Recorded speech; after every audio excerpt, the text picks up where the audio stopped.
walk us through the answer. Okay, so it'd be 50% would be, because of the way because the tails, first off, they'd all have black fur because there's old dominant B's on the top. Mm-hmm.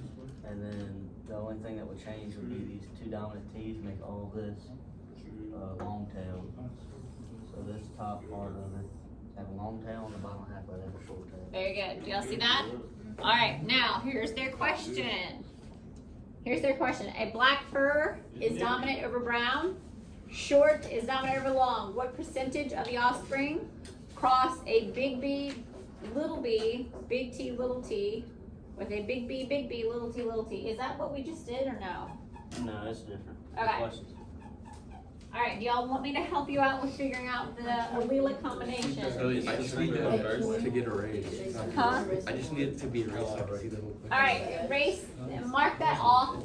Jason, at the very bottom left, you see where the X is? Right there? Yeah, right there, and then click no. Is there red? All right, so we are mixing a big B, little b, which means they have black fur. And what do we know about their tail? Is it short or long? Long, very good. And then, oh, short, sorry, short. And then big B, little t, little t. What do we know about little t, little t? It's recessive, and in this case, what do we know about the recessive? No, long tail. It's typically backwards. Like in your mind, you would think long is dominant over. And most of the examples are like that. All right, what are the 4 allelic combinations, y'all, for this pair right here? Big B, big T, big B, little t, little b, big T, little b, little t. Now this one right here, big B, little t, big B, little t, big B, little t, big B, little t. Okay? Now, if you do your Punnett square, y'all can go back to your seats. Everybody, give them a round of applause.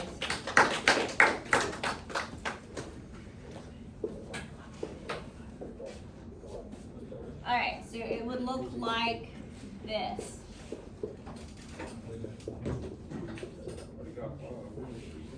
You do have to answer this, y'all. Yeah, we're 3 here. No, there's 7 of us. The other one, 6 for the others. Where do we, what's the question? The question's asked what will have brown and short. So brown, it would be little b, and it's short, it could be big T, like this. Because that's excluding their question. Some of this including ours too. Yes. This is easy. I'm not saying 7. I'm saying 6. Jason, y'all is a signature mark? Yeah, sure. Y'all, do you actually have to do this whole dihybrid cross? That's No! Wait, do you know? No, you don't have to. explain that too. Miss Strong. No, you didn't. Yeah, I did that all the time for all of them. Yeah. Miss Strong. Yes. We do everybody else's question except yours, so we have 6 questions to answer. Yes, but y'all are number 3, so y'all should have a blank space for number 3 here. That's what I What? All Then right, why did we put 6? No, bro. there's 6 groups, aren't there? Yeah, like you. No, there's 7 groups. Oh, where you, okay, that was my bad then. No, it'd be 6 because you'd answer everybody else's at 9. Yeah, that's why I said 6. Thank you, Gatlin. Look, Gary. Gatlin's my voice of reason. All right, last one. Gabe and Gatlin. Come on down. Also, another missed question. Y'all, what does this represent right here? These, the G and H. Twins. Twins, very good. All right, Gatlin, Gabe, take it away. Alright, so individual B isn't shaded darker.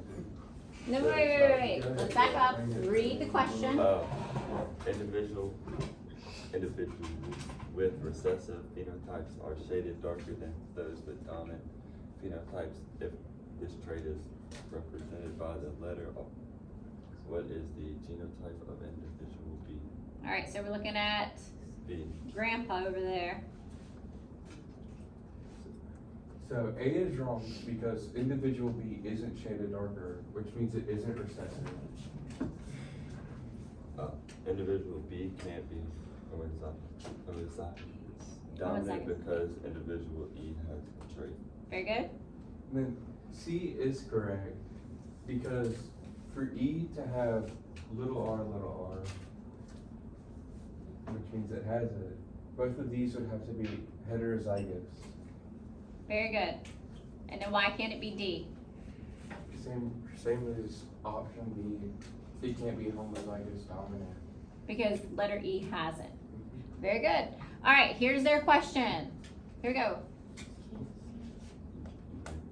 In an autosomal recessive pedigree, what is the genotype of individual 2 of generation 8? So, Come on. Upgrade. It's an easy one. And that means they're cousins. oh yeah, by the way, Thank you, Gatlin. double line means they're cousins. Yes, the double line does mean that it means that they're closely related. And in this case, they would be cousins. All right, give them a round of applause. The other What? cousin. They're cousins. They're cousins because if you look at this right here, his mom is brothers with individual schools. They're first cousins. Yeah, they are first cousins. That's what the double line means. That means that But- they are. Obviously don't know how cousins work. After the cousins. All right, let's circle back around. We're going to question number 3. This is y'all right here, correct? Yes, you might have to refresh it for our question to show. Okay. I can do that. We did a good question. I'm excited. It's this one right here. All right, take it away. Alright. So the question asked us if R is the allele for red and if the W is the allele for white, it asks us what is the percentage of the offspring of this cross will have red flowers. All right. Well, if you do the Punnett square, B is incorrect because in order. Why don't you do the Punnett square for them? So click the up arrow at the very bottom of the screen and then click annotate. And Jaden, why don't you fill out the Punnett square while Garrett explains it?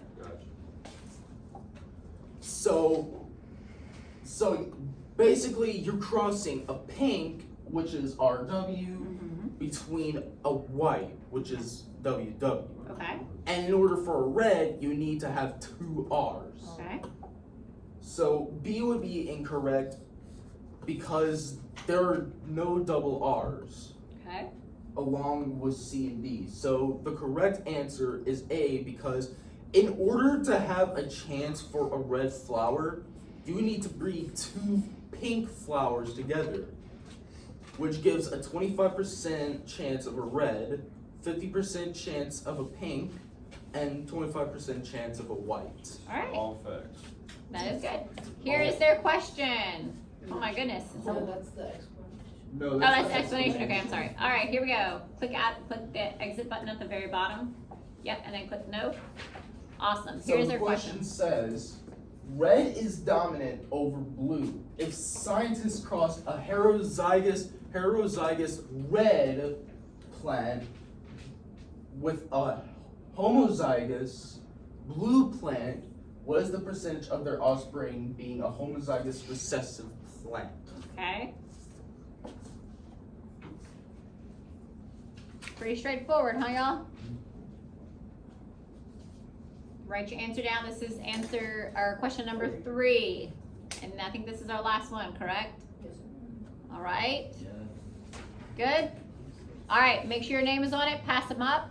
Actually, change papers with somebody other than the person that is sitting next to you. Do we answer our own Wait, questions? No, you don't answer your own question. Wait, Yes, How you we- can how exchange they that gonna way. do it, right? What? How are they gonna do it, right? You change what you We're about to go over them. You're So grading we don't each give our other's. answer for 3? No, you don't answer your own question. I guess How does that? it was designed like really trying I didn't feel like we were. All right, guys, are we ready? Yeah. Woo. Yeah. Get out something to grade with.